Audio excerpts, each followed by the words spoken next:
The Moyu Aofu V5 is the best 7x7 on the market. Out of the box, the first thing immediately noticeable is the small size. Coming in at 62mm, this cube is even smaller than the Aoshi WRM, Moyu's 2022 flagship 6x6. This was concerning to me at first, but I had a feeling I'd prefer a smaller size as it makes layer control easier. First turns left me with a positive impression, as the cube was quite fast and light out of the box. It came factory lubed, so I immediately cleaned it out and set it up with Weight 5, Silk, and XMT. The small size took me a few days to get used to, where I did around 50 solves to break in the cube and find settings that I liked.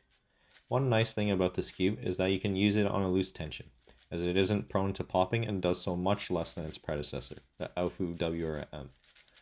Once I got used to this cube, solving was a pleasant experience and I found it hard to put the cube down or do other events. Choosing this cube to be my main was an obvious decision as soon as I set it up. Turning it makes 7x7 so much more fun due to its small size and light feel.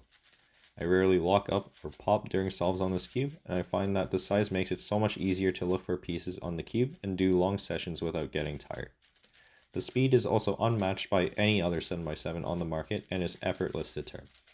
This makes both centers and edge pairing very enjoyable to do, and increasing your turn speed during these stages is extremely easy. Although this cube is essentially perfect, there are a few things I want to highlight. Firstly, it can be very easy to screw up the setup on this cube. Magnets are quite light and aren't really adjusted to the type of layer they stabilize. What I mean by this is that the inner layer magnet strength feels quite a bit weaker than what I want it to be, resulting in them turning or locking up during 3x3 stage. This is especially apparent on the single and double track versions of this cube, hence why I would only recommend the triple track version, as it includes extra magnets to stabilize the inner layers. As for setup to mitigate this issue, don't put too much heavy lube on the outer layers, otherwise you may make them too slow with respect to the inner layers. I ended up adding DNM only to the outer layers of my cube to fix this issue, but it is better to be precautionary about this when you first set it up. Another smaller issue I have is that it may be very easy to turn the wrong number of slices during edge pairing if you aren't used to this small size. This may be frustrating at first, but I think this goes away with enough time and persistence in using this cube. Also, I find that it is very hard to switch to any other 7x7 currently on the market, except for maybe the Warrior 7x7 by Chi, as you kind of have to commit to using this cube since the size difference is so drastic. Switching back to my Aofu WRM is not pleasant, as that cube feels very big and slow in comparison. Lastly, it might be tricky to turn if you have big hands. For that reason, I can see why people may not switch to this cube and just stick with the Aofu WRM, as that cube was already small when it first came out.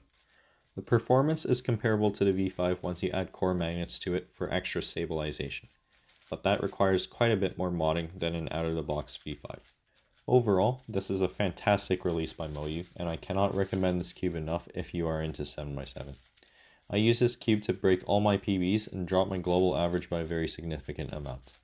All the issues I listed above are easily fixable with enough time and patience with the cube. If you want to get this cube, I only recommend the triple track version. It costs $75 US, which is a hefty price, but I think it is well worth it if you enjoy speed solving 7x7 and want to get better at the event. A link to the cube can be found in the description below. Thank you for watching and enjoy the rest of the solve.